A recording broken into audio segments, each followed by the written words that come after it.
Buenas noches, que el Señor les bendiga. Amén.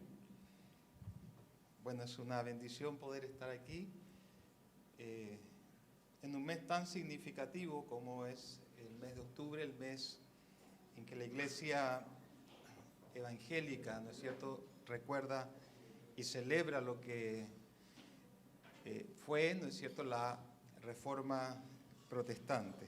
Amén. Así que vamos a también hablar un poco acerca de eso en esta noche. La Biblia nos habla acerca de reformas también. En el segundo libro de Reyes,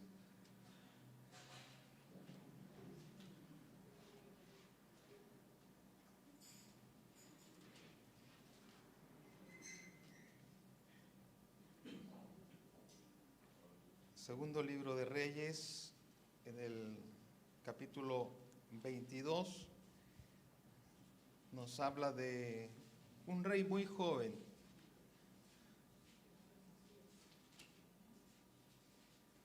que también hizo reformas, llamado Josías. Segunda de Reyes, capítulo 22. Ya vamos a leer los primeros versículos. En el nombre de nuestro Señor Jesucristo, dice: cuando Josías comenzó a reinar era de 8 años y reinó en Jerusalén 31 años. El nombre de su madre fue Jedida, hija de Adaía de Boscat, e hizo lo recto ante los ojos de Jehová y anduvo en todo el camino de David, su padre, sin apartarse a derecha ni a izquierda. Vamos a orar. Buen Dios y Padre Celestial, te damos gracias en esta noche porque podemos tener la libertad, el privilegio de reunirnos, Señor, como pueblo para alabar, para adorar tu santo nombre y también poder escuchar tu palabra. Señor, te ruego en esta hora que seas guiando y dirigiendo mi vida. Señor, las palabras que salgan de mi boca sean palabras de edificación, de bendición. Toma el control Señor, de este servicio, de este, Señor amado, esta predicación. En el nombre de Jesús, bendice la vida de cada uno de tus hijos. Señor amado, oramos para que, Señor, tu bendición también alcance, Señor, a su familia. En el nombre de Jesús te damos gracias. Amén y amén. Damos la gloria al Señor. Amén. Gloria a Dios, gloria a Dios, gloria a Dios. Muy bien. Entonces les hablaba acerca de Josías, quien también él hizo reformas en Jerusalén. Muy jovencito él comenzó a reinar. Dice que comenzó a reinar cuando tenía 8 años. En el segundo libro de Crónicas también nos da algunos detalles. Capítulo 34, segundo libro de Crónicas, capítulo 34, verso 3, dice: a los 8 años de su reinado, o sea, cuando él tenía 16, siendo aún muchacho, comenzó a buscar al Dios de David, su padre. Y a los 12 años comenzó a limpiar a Judá y a Jerusalén de los lugares altos, imágenes de acera, esculturas e imágenes fundidas. ¿Cómo comienza la reforma en los días de Josías? Comienza cuando el libro de la ley es hallado. Los reyes que gobernaron antes de él fueron reyes perversos, que hicieron lo malo delante de los ojos del Señor. Tal vez destruyeron las copias que encontraron del libro de la ley, pero Dios, hermano, se encarga siempre de manifestar su palabra. El cielo y la tierra pasarán, pero su palabra permanece para siempre, no pasará. Y dice que mientras estaban haciendo arreglos en el templo, el sacerdote encontró el libro de la ley Y lo llevaron al rey Josías, y cuando él oyó acerca, ¿no es cierto?, de lo que dice el libro de la ley, dice que él rasgó sus vestidos, ahí en el verso 11. Dice, cuando el rey hubo oído las palabras del libro de la ley, él rasgó sus vestidos en un acto de humildad, de humillación delante de Dios, al escuchar las palabras que estaban escritas, ¿no es cierto?, en este libro. Y podemos, hermanos, ver que Josías es un hombre usado por Dios porque su corazón se humilló, ¿no es cierto?, al oír la palabra de Dios. Él fue el instrumento de Dios para esta reforma. Él era un hombre sensible y obediente. Mire lo que dice el verso 18. Mas el rey de Judá que os ha enviado, aquí está hablando una profetisa. Dice, para que preguntaseis a Jehová, diréis así, así ha dicho Jehová, Dios de Israel, por cuanto oíste las palabras del libro. Y mire lo que había acontecido en el corazón del rey Josías. Dice, y tu corazón se enterneció y te humillaste delante de Jehová cuando oíste lo que yo he pronunciado contra este lugar y contra sus moradores que vendrán a ser asolados y malditos, y rasgaste tu vestido y lloraste en mi presencia. También yo te he oído, dice Jehová. Dios usó a este hombre, ¿no es cierto?, porque él tenía un corazón que se humilló delante de la presencia de Dios. Y ahora vamos a ver, hermanos, primero, ¿no es cierto?, cómo comenzó esta reforma, cuando encontraron la ley o el libro de la ley. En segundo lugar estaba la persona indicada, la persona que tenía un corazón sensible para oír la voz de Dios. Y en tercer lugar, hermanos, esto conlleva a cambios radicales. Mire lo que hizo Josías, y a mí me llama la atención todo lo malo que habían hecho los reyes anteriores. Verso 4, capítulo 23, verso 4, dice, entonces mandó el rey al sumo sacerdote Hilcías, a los sacerdotes de segundo orden y a los guardianes de la puerta que sacasen del templo de Jehová, de ese lugar santo, de ese lugar que Dios había escogido para poner allí su nombre. Se había contaminado el lugar, pero Josías, hermano, comienza a limpiar la casa. Y dice que sacasen del templo de Jehová todos los utensilios que habían sido hechos para Baal, para Acera y para todo el ejército de los cielos. Y los quemó fuera de Jerusalén en el campo del Cedrón, e hizo llevar cenizas de ellos a Betel. Verso 5, y quitó a los sacerdotes idólatras que habían puesto los reyes de Judá para que quemasen incienso en los lugares altos en las ciudades de Judá y en los alrededores de Jerusalén. Y asimismo a los que quemaban incienso a Baal, al sol y a la luna y a los signos del zodiaco y a todo el ejército de los cielos. Hizo también sacar la imagen de Acera fuera de la casa de Jehová, fuera de Jerusalén, al valle del Cedrón, y las quemó en el valle del Cedrón y las convirtió en polvo y echó el polvo sobre los sepulcros de los hijos del pueblo. Verso 7, además derribó los lugares de prostitución idolátrica que estaban, ¿dónde? En la casa de Jehová, en los cuales tejían las mujeres tiendas para Acera. Hasta dónde había llegado la corrupción, cuando la palabra de Dios, ¿no es cierto?, no está a disposición de los hombres, viene la ignorancia. Pero también, ¿no es cierto?, muchas veces estos reyes actuaron en completa rebeldía delante de Dios, pero Dios llama a este hombre para hacer una reforma, para hacer una limpieza en Jerusalén y en la casa de Dios. Y también vamos a ver que toda reforma también restituye la verdadera adoración. En el capítulo 23, del verso 21 al 23 dice, entonces mandó el rey a todo el pueblo diciendo, haced la Pascua a Jehová, vuestro Dios, conforme a lo que está escrito en el libro de este pacto. No había sido hecha tal Pascua desde los tiempos en que los jueces gobernaban a Israel, ni en todos los tiempos de los reyes de Israel y de los reyes de Judá. A los 18 años del rey Josías, o sea, cuando él tenía 26 años, fue hecha aquella Pascua a Jehová en Jerusalén. Toda reforma restituye la verdadera adoración, sacó de la casa de Jehová todo lo que no correspondía y además restituye la Pascua tal cual Dios la había establecido en su palabra. Si lo vemos de una manera, ¿no es cierto?, simbólica, la Pascua, ¿qué representa? Representa la redención, ¿no es cierto?, de Israel, cuando Dios los saca de Egipto, la sangre derramada, ¿no es cierto?, y puesta en los postes y en el dintel para que ellos pudieran, ¿no es cierto?, recibir esa libertad. Y el apóstol Pablo dice, y vuestra Pascua, que es Cristo, ya fue crucificada. Toda verdadera adoración se centra en Jesucristo. Jesucristo es el centro de nuestra adoración. ¿Cuántos alaban al Señor? Amén. ¿Cuántos dicen amén? Amén? El Cordero que fue inmolado es digno de tomar el poder, la honra, la gloria y la alabanza.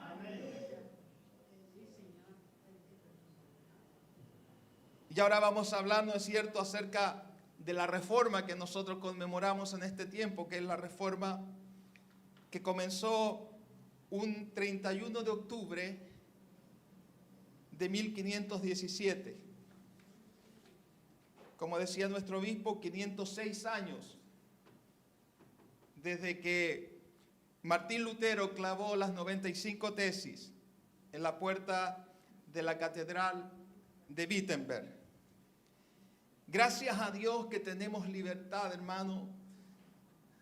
Hay otros países que no la tienen. Hay hermanos nuestros que no tienen la libertad que nosotros tenemos. De que se nos, ¿no es cierto?, se haya dado un día en reconocimiento a las iglesias evangélicas y protestantes. Y que podamos tener, ¿no es cierto?, esa bendición de poder salir a las calles proclamando a Cristo. Vamos a ver una breve historia, ¿no es cierto?, de cómo inicia la reforma. Pero vamos a irnos al tiempo del libro de los Hechos. Jesús le dice, ¿no es cierto?, a los apóstoles, a los discípulos, Hechos capítulo 1 y verso 8, pero recibiréis poder cuando haya venido sobre vosotros el Espíritu Santo. Y me seréis testigos, Jerusalén, Judea, Samaria y hasta lo último de la tierra. Gloria al nombre del Señor. En algún momento, ¿no es cierto?, cuando viene el día de Pentecostés y ellos son investidos del poder de lo alto, que es el día en que formalmente nace la iglesia del Señor, se quedaron ahí en Jerusalén, se olvidaron de la promesa. Pero Dios, hermano, utiliza medios. Cuando vino la persecución, y lo hemos estudiado, ¿no es cierto?, los que están viniendo, Saulo de Tarso, ¿no es cierto?, es el perseguidor de la iglesia. Muchos de ellos salen y el evangelio comienza a ser esparcido por las diferentes provincias, por los diferentes lugares. Tenemos, hermano, que mirar que en el libro de los Hechos se nos habla acerca de la expansión del evangelio. Los que estuvieron también en clase se recordarán que hubieron condiciones que hicieron más efectivo este avance del evangelio, como por ejemplo la paz romana. ¿Se recuerda? Los barcos, los caminos, habían soldados custodiando, ya no tenían que tener miedo, ¿no es cierto?, por los piratas o por aquellas personas que podían asaltarle en el camino. Era más fácil. Además había un idioma universal, que era el idioma griego. Entonces todas esas condiciones hicieron posible que el evangelio de nuestro Señor Jesucristo se expandiera de una manera más rápida. Alabado sea el nombre del Señor. Ya en el tiempo, hermano, en el año 64 aproximadamente, Nerón comienza una persecución en contra de los cristianos. Los cristianos vivieron aproximadamente 250 años de persecución, pero ahí ellos permanecían. Bendito sea el nombre del Señor. Desde Nerón hasta cuando Constantino en el año 313 firma el edicto de Milán, donde se deja de perseguir a los cristianos. Entonces ahora los cristianos ya no tenían, hermanos, la preocupación de que iban a ser perseguidos. Pero lamentablemente, hermano Teodosio, otro emperador más adelante, dice que la religión oficial del imperio ahora iba a ser el cristianismo. Y muchos miraron esto con ojos de codicia. Y ya no se convertían a Cristo porque había, ¿no es cierto?, una convicción de arrepentimiento y de reconocimiento que necesitaban a Cristo como su Señor y Salvador, sino que ahora comenzaron a producirse muchas conversiones solamente de labios, solamente de una profesión, pero no de corazón, y entraron muchas personas corruptas. Y esto lo vemos en la Edad Media, como muchos de los cargos eclesiásticos que había durante la Edad Media eran asumidos por personas corruptas que no temían a Dios. La palabra del Señor se encerró dentro de los templos. Solamente podía leerse en latín. Hoy tenemos, hermano, una gran bendición, y que cada uno de nosotros tiene una o más de una Biblia en su casa. Aquellos hombres no tenían durante la Edad Media la bendición de poder tener una Biblia en su casa. Solamente la Biblia la tenían, ¿no es cierto?, los clérigos, y la leían en latín, y aquel que sabía latín podía entender. Por conveniencia, el pueblo, ¿no es cierto?, ignoraba acerca de las Escrituras. Esto le convenía al clero, porque si ellos conocían la Escritura, iban a darse cuenta que las cosas no andaban bien. Pero en medio de esto, Dios fue levantando a hombres, así como Josías, que comenzaron a darse cuenta, y la mayoría de los hombres que Dios levantó eran sacerdotes o eran hombres cultos, hombres que eran universitarios, hombres, hermanos, que entendían. Y ellos comenzaron a darse cuenta de que las cosas no andaban bien y comenzaron a levantar su voz en contra de las injusticias. Aún antes de la Reforma, hubieron hombres como, aquí tengo anotado algunos de ellos, John Wycliffe, un hombre que Dios levantó en Inglaterra, conocido como la estrella matutina de la Reforma. Una estrella que se levantaba aún en medio de la oscuridad para anunciar que algo no estaba bien. Él fue un vehemente predicador y el primero en traducir el Nuevo Testamento al inglés en el año 1380. Esto, hermano, le costó caro, porque estaba prohibido traducir la Biblia a los idiomas vernáculos, a los idiomas de la gente. También, hermano, en Bohemia, actual República Checa, Juan Hus. También él se opuso a la corrupción que había en la iglesia y enseñó acerca de que, ¿no es cierto?, había que liberarse de la autoridad papal. Él decía que la única autoridad que nosotros tenemos es la Escritura. En el año de 1415, en el concilio de Constanza, él fue condenado como un hereje y fue ejecutado en la hoguera. Cuando Hus fue condenado a muerte, él proclamó esto, y algunos lo toman como una profecía que dio acerca de Martín Lutero. El apellido Hus significa ganso. Y él dijo: hoy puede nacer un ganso, pero en 100 años más se levantará un cisne con un canto que no podrán silenciar. 102 años después, Martín Lutero estaría clavando las 95 tesis en la puerta de la catedral de Gutenberg. En Italia, Dios levanta a otro hombre llamado Jerónimo Savonarola, un monje dominico quien predicó en Florencia contra la corrupción de la iglesia y la sociedad en general. Fue martirizado también por la Iglesia Católica en el año 1498. Y la mayoría de estos hombres, junto a los movimientos que alzaron su voz frente a los abusos de la iglesia, fueron perseguidos y martirizados por el poder papal de turno. Pero ya al llegar, hermanos amados, al siglo XVI, Dios comienza a levantar a diferentes hombres, porque Martín Lutero no fue el único.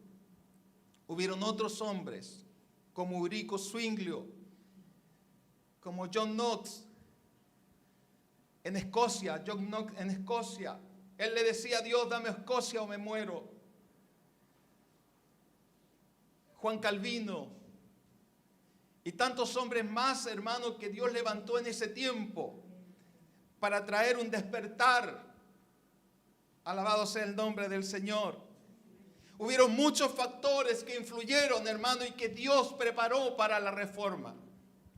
Hubieron muchos factores que se conjugaron en este tiempo cuando Martín Lutero, hermano, entiende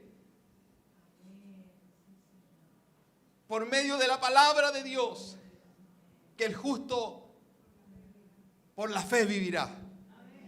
No era por obras, era por la fe. Por la fe en Cristo, el justo por la fe vivirá. Gloria al Señor.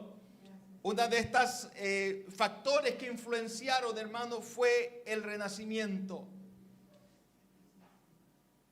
El Renacimiento tenía como un gran lema: volver a las fuentes, volver a aquellos clásicos griegos, romanos, y la gente comenzó a buscar en los originales, comenzó a buscar, y así también muchos teólogos y hombres que Dios utilizó comenzaron a ir a los originales, al griego, al hebreo. Uno de estos es Erasmo de Rotterdam, quien fue un filósofo y erudito que es considerado como una de las más grandes figuras del Renacimiento, aunque él no se convirtió al protestantismo, pero él fue una persona que Dios utilizó. ¿Por qué? Porque él hizo una edición del Nuevo Testamento en el griego original, llamado el Textus Receptus. Y ahora la Biblia no solamente estaba en el latín, ahora en el griego.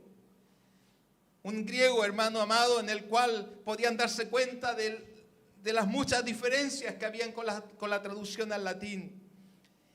Y este Textus Receptus fue el que usó Lutero para la traducción de la Biblia al alemán, que usó William Tyndale para la traducción de la Biblia al inglés, y de la que usó Casiodoro de Reina para la traducción de la Biblia al español en el año 1569.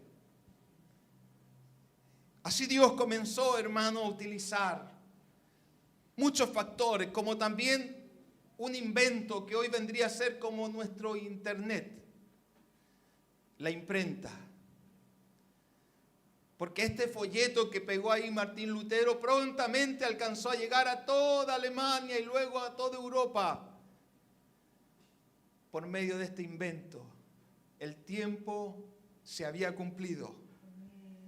Gloria al Señor. Gloria al Señor. Y ahí, hermano, comenzamos nosotros a entender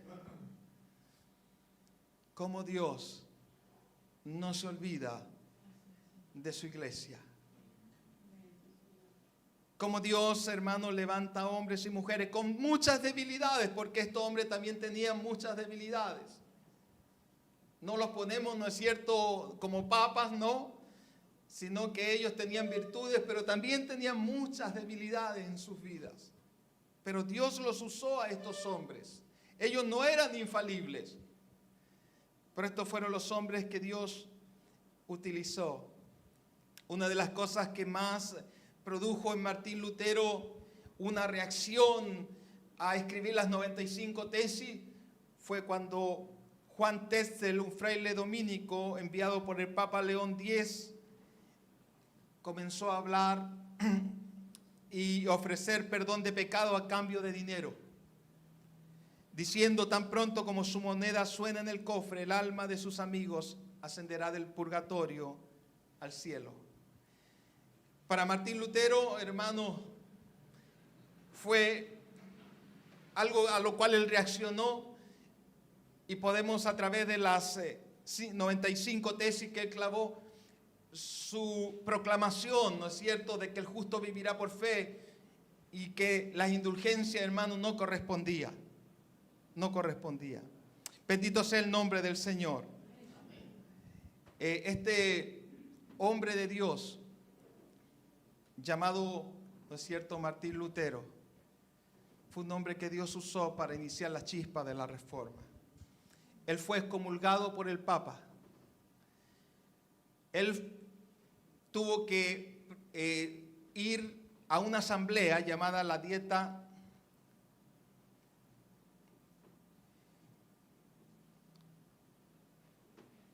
de Worms, presidida por el emperador Carlos V. Tuvo que presentarse delante del emperador. Y todos los príncipes que estaban ahí, todas las autoridades eclesiásticas, pusieron todos sus libros ahí, delante de él.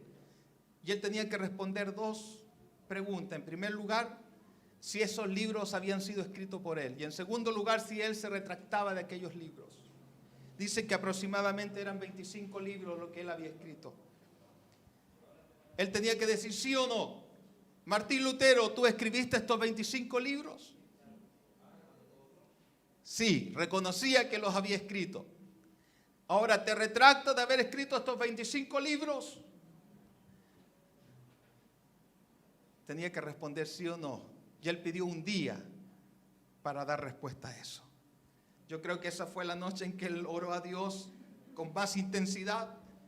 Estaba el emperador Carlos V, estaban los príncipes, estaban las autoridades eclesiásticas. Y cuando el otro día se dice que fue a las 4 de la tarde, tuvo que responder a esta pregunta: ¿te retractas de estos 25 libros que has escrito? La respuesta de Martín Lutero fue: si no me convence mediante testimonio de las Escrituras y claros argumentos de la razón, porque no le creo ni al Papa ni a los concilios, ya que está demostrado que a menudo han errado, contradiciéndose a sí mismos. Por los textos de la Sagrada Escritura que he citado, estoy sometido a mi conciencia y ligado a la palabra de Dios. Por eso no puedo ni quiero retractarme de nada, porque hacer algo en contra de la conciencia no es seguro ni saludable. Que Dios me ayude. Amén. Gloria al Señor. Que Dios me ayude, porque él sabía que después de esa respuesta su cabeza corría peligro.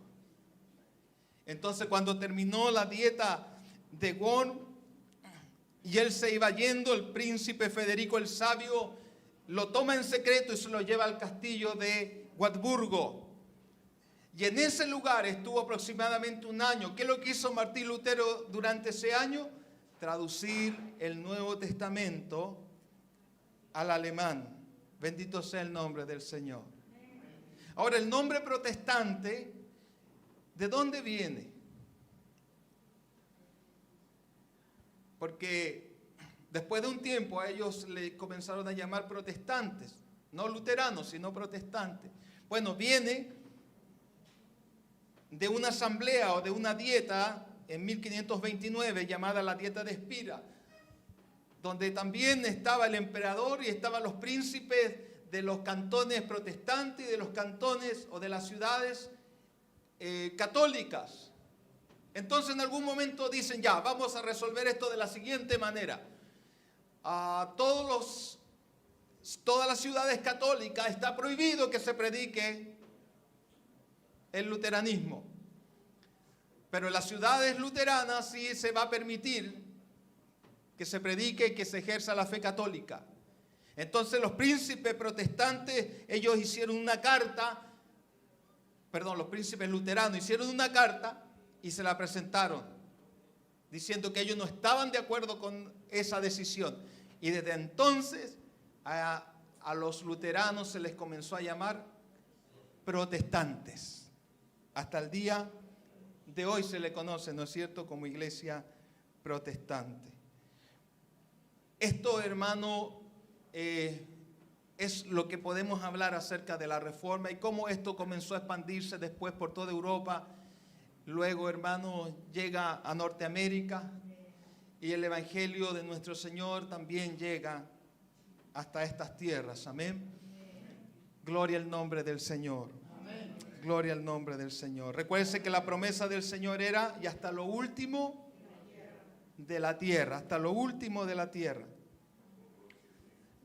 Ahora hay 5 solas que la voy a decir muy brevemente porque yo sé que lo han estado estudiando, que representan el resumen de la reforma. Algunos reformadores enfatizaron en algunos puntos, otros en otros, ¿no es cierto? Y ahí se comienza a formar estas 5 solas que son los distintivos del cristianismo bíblico. Bendito sea el nombre del Señor. Y que todos nosotros, a lo mejor sin saber que se les denomina las 5 solas, igual las sabemos, igual las enseñamos en muchas ocasiones. En primer lugar, sola Escritura.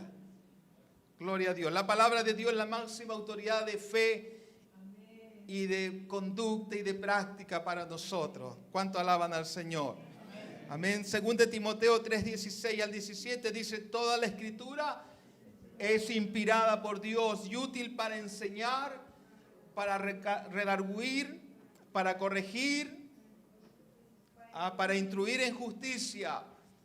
Verso 17, a fin de que el hombre de Dios sea perfecto, enteramente preparado para toda buena obra. Cuando la Biblia dice toda la Escritura es inspirada, quiere decir es exhalada por Dios. Salió de la boca de Dios. Aleluya. Es por eso que Jesús ahí en Mateo 4:4, cuando Satanás le dice: di a estas piedras que se conviertan en pan, Él le dice: escrito está, no solo de pan vivirá el hombre, sino de toda palabra que sale ¿de dónde? De la boca de Dios. Esta palabra, hermanos, ha sido exhalada por Dios y es útil, tiene autoridad, tiene poder para enseñar, para dar instrucción a su vida, para redarguir, reprender con argumentos sólidos la conducta y la creencia errónea de los hombres a fin de traerlos al arrepentimiento. La palabra también es útil para corregir. ¿Qué es corregir? Es enderezar un objeto que ha caído o ayudar a alguien que ha tropezado para ponerse en pie nuevamente. Y también para instruir en justicia, o sea, forjar disciplina en la vida del creyente. Aleluya. Juan capítulo 5, verso 39 es un texto muy conocido. Dice: escudriñad las Escrituras. Juan 5, 39. Escudriñad las Escrituras porque a vosotros parece que en ellas tenéis la vida eterna, y ellas son las que dan testimonio de mí. Gloria al nombre del Señor. También la otra sola es solo Cristo. Solamente a través de Cristo el hombre encuentra salvación. Pedro, predicando, Hechos 4:12, dice: y en ningún otro hay salvación. Ningún otro, no hay otro nombre bajo el cielo dado a los hombres en quien podamos ser salvos.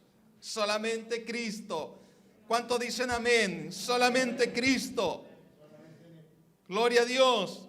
Aleluya. Juan 14:6, Jesús dijo: yo soy el camino y la verdad y la vida, y nadie viene al Padre si no es por mí. Él excluyó a todos los demás. No hay otro. Yo soy el camino. El libro de Juan está lleno, ¿no es cierto?, de declaraciones acerca de los yo soy de Cristo. Yo soy la puerta, dijo el Señor, Juan 10:9. El que por mí entrare será salvo. Solo por medio de Cristo. Aleluya. Primera de Timoteo 2, 5, 6. Porque hay un solo Dios y un solo mediador entre Dios y los hombres. Jesucristo, hombre. Solo Cristo. Aleluya. El tercer punto, hermano, de las 5 solas es sola gracia. La salvación, hermano, es un regalo de Dios. Es algo que el pecador recibe de forma inmerecida. Inmerecida. Basándonos, hermano, en los méritos de Cristo alcanzados durante su vida, muerte y resurrección. Efesios capítulo 2, verso 8 dice que por gracia sois salvos por medio de la fe. Y esto no de vosotros, pues es un don de Dios. Romanos 3, 24, por favor. Romanos capítulo 3, verso 24 dice de la siguiente manera: siendo justificados gratuitamente por su gracia, mediante la redención que es en Cristo Jesús. ¿Cómo somos justificados? ¿Hay algún mérito en usted? ¿Algún mérito en mí? Gloria al nombre del Señor. No hay nada. Él os dio vida a vosotros cuando estabais muertos en vuestros delitos y pecados. Y abre un paréntesis: por gracia sois salvos. Por gracia, no hay nada, hermanos, nosotros, ningún mérito que podamos decir, nos ganamos un pedacito de cielo. Mira, esa nube me la gané yo. No, nada. Solamente a través de Cristo. Por gracia somos justificados. Por gracia, cuando ponemos, y ese es el cuarto punto, nuestra fe en Cristo, en su obra redentora, Dios nos considera justos delante de Él. Se nos declara justos. Y así, tal cual venimos, pastor, tal cual tú vienes a Cristo, así el Señor te recibe, te acepta. Todo aquel que a Él viene, Él no le echa fuera. Tú vienes a Él, Él te acepta. Tú vienes a Él por fe, en arrepentimiento y fe, y Él te acepta. Y eres declarado justo delante de Dios, y toda la justicia de Cristo se te es imputada a ti. Se recuerda que cuando Jesús estaba en la cruz, Él dijo: consumado es. Porque ¿qué merecíamos nosotros? La muerte, la condenación. Es la paga del pecado, es muerte. Eso es lo que nosotros merecíamos. Pero cuando Cristo estaba en la cruz, Él dijo: consumado es. La deuda ha sido cancelada, ha sido pagada. En la cruz el Señor tomó nuestro lugar, el justo por los injustos, para llevarnos a Dios. Entonces, esto es por fe. Y ahí vamos al cuarto punto. Solamente por medio de la fe en Cristo. La fe, como alguien lo expresó en algún momento, es la mano que se extiende para recibir la gracia de Dios. Eso es la fe. La mano que se extiende para recibir el don de Dios, la gracia de Dios. Y la salvación solo puede ser recibida cuando ponemos nuestra fe ¿en quién? En Cristo Jesús. En Cristo Jesús. Excluyendo toda posibilidad de que nuestras obras puedan contribuir. Gálatas 2:16. ¿Qué dice Gálatas? La carta a los Gálatas, capítulo 2, verso 16. Sabiendo que el hombre no es justificado por las obras de la ley, sino por la fe de Jesucristo. Nosotros también hemos creído en Jesucristo para ser justificados por la fe de Cristo y no por las obras de la ley, por cuanto por las obras de la ley nadie será justificado. Hablamos del propósito de la ley. La ley tiene un propósito. Bueno, tiene varios propósitos. Uno de esos propósitos, ¿cuál es? Bueno, uno de los propósitos de la ley es mostrarnos la justicia y la santidad de Dios. El segundo propósito es mostrarnos nuestra condición pecadora. Y en tercer lugar, el propósito de la ley es llevarnos a Cristo. Por las obras de la ley nadie puede ser justificado, pero nos apunta hacia un Salvador, Cristo. Por medio de Él podemos ser salvos. Alabado sea el nombre del Señor. Romanos 3:28.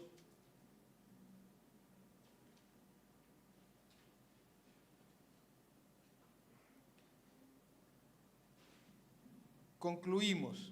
Bueno, no estamos todavía concluyendo el mensaje, lo que dice ahí. Concluimos pues que el hombre es justificado por fe. Es justificado por fe sin las obras de la ley. Alabado sea el nombre del Señor. Hay muchos que dicen, sí, está bien, eres salvo por Cristo, pero también necesitas hacer esto, otro. ¿Qué dice Pablo a los que decían así? No por obra, para que nadie se gloríe. Sí, no por obra. Pero aquellos que se desligaron de Cristo, les dice, han caído de la gracia. Lo que de Cristo os desligasteis. Porque caer de la gracia, a veces nosotros pensamos en un pecado terrible. Mira, nuestro hermanito cayó de la gracia y pensamos en pecados terribles. Pero cuando nos desligamos de Cristo, como lo hicieron los hermanos de Galacia, para nuevamente volver a las obras de la ley, eso es lo que Pablo les dice, de Cristo os desligasteis, cayeron de la gracia. La gracia se mantiene solo en Cristo. Y desde principio a fin, la gracia, hermano, es necesaria. De principio a fin, desde que comenzamos la carrera hasta que la terminamos. Cuando Pablo habla de su ministerio, dice, pero no yo, sino la gracia de Dios en mí. Pedro dice, más al Dios de toda gracia que nos llamó a su gloria eterna en Jesucristo. Todo lo que somos es por la gracia de Dios. Si somos ministros del Evangelio es por la gracia de Dios. Aleluya. Si usted tiene un reconocimiento es por la gracia de Dios. Todo lo que tenemos, si tiene un don, un talento, es por la gracia de Dios. Alabado sea el nombre del Señor. Todo es por gracia. Y esto nos debe llevar entonces, si es por gracia, es por fe, nos debe llevar a darle gloria a Dios. Y ese es el último punto de las 5 solas. Solo a Dios la gloria. Solo a Él la gloria. ¿Cuántos dicen amén? ¿Cuántos le dan a Dios la gloria y la honra en esta noche? Alabado sea el nombre del Señor. Gloria a Dios, gloria a Dios, gloria a Dios. Gloria a Dios, gloria a Dios. El propósito de la salvación es para dar gloria a Dios. Aleluya. Efesios capítulo 1, ya vamos a ir terminando. Efesios capítulo 1, del verso 4 al 6.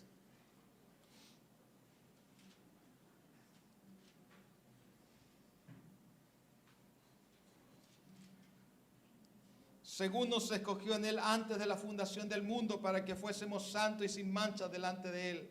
En amor, habiéndonos predestinados para ser adoptados hijos suyos por medio de Jesucristo, según el puro afecto de su voluntad, para alabanza de la gloria de su gracia, con la cual nos hizo aceptos en el amado. Para alabanza de la gloria de su gracia, con la cual nos hizo aceptos en el amado. Aleluya, aleluya. 1 Pedro 2:9. Mas vosotros sois real sacerdocio.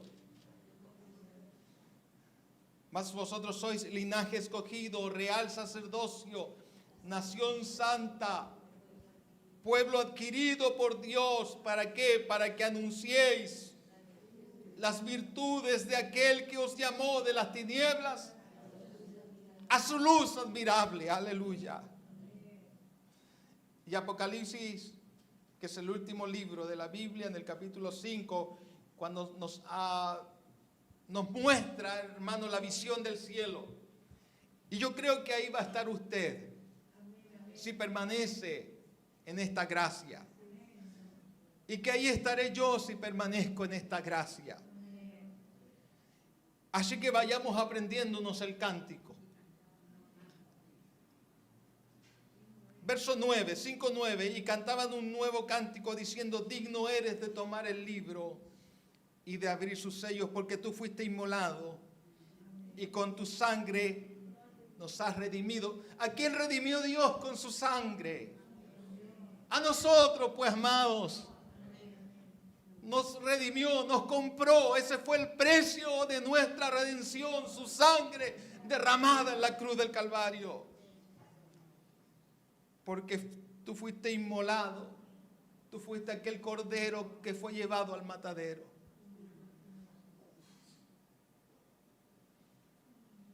Y con tu sangre nos has redimido para Dios de todo linaje y lengua y pueblo y nación. Y nos has hecho para nuestro Dios reyes y sacerdotes, y reinaremos sobre la tierra.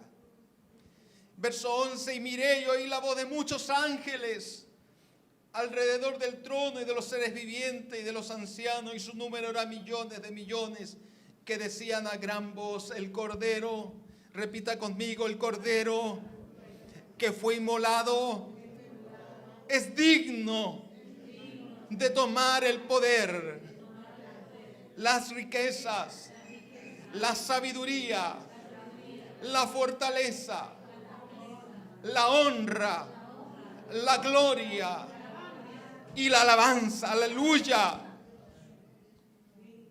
Digno es el Señor. Digno es el Señor. Solo Él es digno de recibir gloria, honra y alabanza. Alabado sea el Señor. Qué bueno es lo que hace Dios. Él es el Dios de la historia. Él es el Dios que en algún momento, ¿no es cierto?, llama a estos hombres para que levanten su voz, para que la luz de Cristo comience a resplandecer. Una de las cosas que hizo la Reforma fue sacar la Escritura y ponerla en manos del pueblo para que la luz de Dios comenzara a iluminar esa oscuridad. Hay tantos hombres que dieron su vida por traducir las Escrituras para que nosotros hoy podamos tener esta bendición. Dios usó a hombres valientes. Alabado sea el nombre del Señor. Por eso que usted no puede dejar de leer la palabra de Dios. Usted tiene una bendición, usted no se imagina. Yo escuchaba el testimonio de un hombre que había ido a China, y cuando él les hablaba la palabra, se sorprendía que ellos se la sabían de memoria. Y decía: ¿y por qué ustedes se la saben de memoria? Es que cuando hemos estado en la cárcel, por contrabando nos llegan papelitos con versículos, con textos bíblicos, y tenemos que aprenderlos de memoria, porque si nos pillan, nos quitan esos papelitos, esas porciones de escritura bíblica. Y ellos le decían al misionero: oren por nosotros, cuando se vaya allá a Estados Unidos, oren por nosotros, para que nosotros podamos ser así como ustedes, tener esa libertad. Y el misionero le dijo: cuando yo llegue a Estados Unidos, yo no voy a orar para que ustedes sean como nosotros, sino que yo voy a orar para que nosotros podamos ser como ustedes. Porque en medio de la persecución, en medio de todo lo que cuesta servir a Cristo en ese lugar, ellos, hermanos, valorizan la palabra de Dios.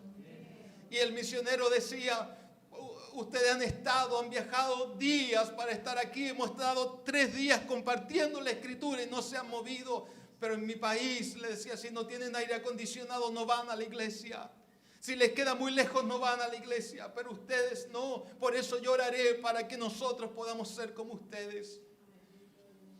Hermanos, no desaprovechemos esta bendición, esta libertad que tenemos aún de poder tener una Biblia, de poder congregarnos.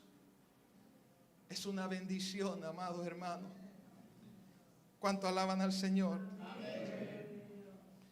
Me gustaría ya ir finalizando con unas palabras de Justo González, el historiador cristiano.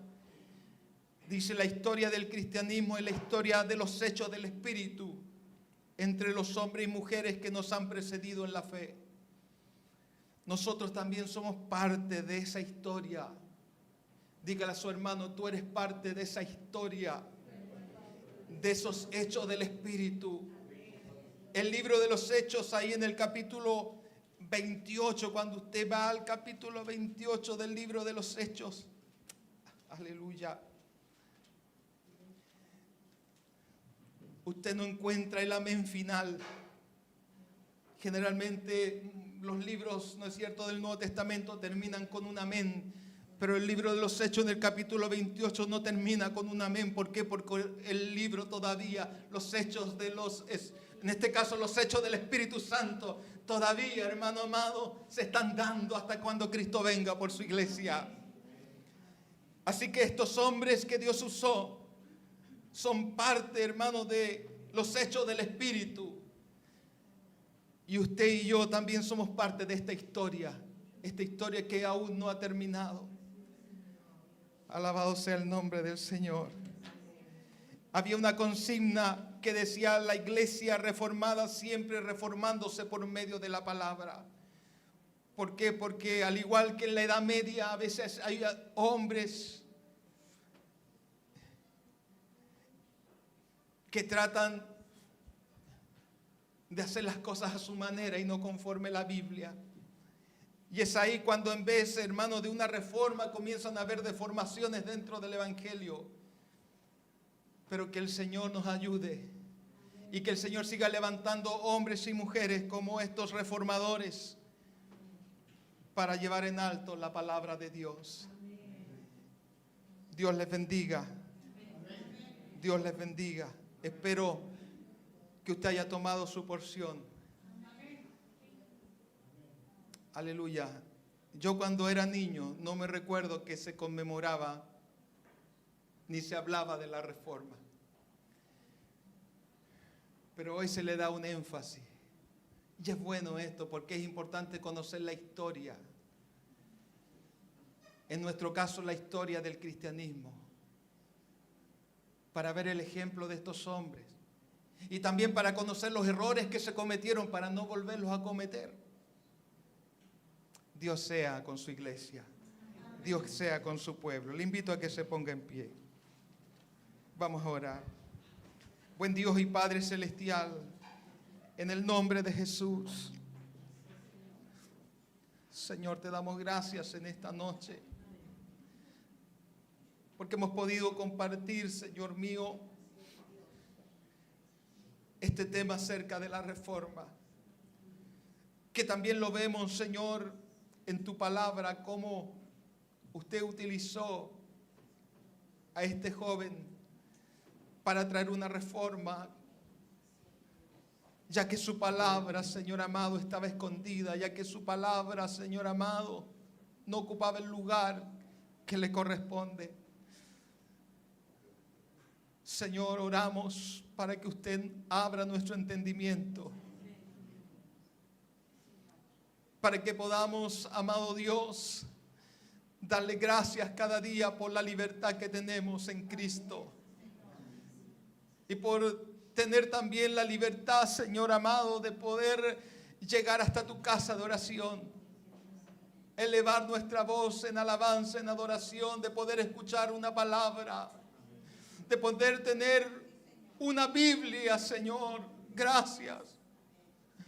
Ayúdanos, produce en nosotros ese anhelo, ese deseo de poder escudriñar tu palabra. ¿Con qué limpiará el joven su camino? Con guardar tu palabra. Tu dicho he guardado en mi corazón, dice el salmista, para no pecar en contra de ti. Jesús dice: vosotros estáis limpios por la palabra que os he hablado. Es por medio de tu palabra, Dios, que tú vas purificando nuestra vida, que vas dándonos, Señor mío, a conocer cuál es tu voluntad para con nosotros. El apóstol Pedro dice: y tenemos la palabra profética más segura, en la cual hacemos bien en estar atentos a ellas como una antorcha que alumbra en lugar oscuro, hasta que el día esclarezca y el lucero salga en vuestros corazones. Oh Dios mío, te doy gracias. Bendice la iglesia. Bendice, Señor, a nuestro obispo, nuestra hermana Luisa, Señor amado. Bendice, Dios mío, a los maestros, a los oficiales de la iglesia. Oh Dios, gracias, Señor, por darme esta oportunidad Señor, de poder, Señor, anunciar tu palabra. En el nombre de Jesús, gracias. A ti sea la honra, la gloria y la alabanza. En el nombre de Jesús, amén y amén. Gloria a Dios, gloria a Dios, gloria a Dios para siempre.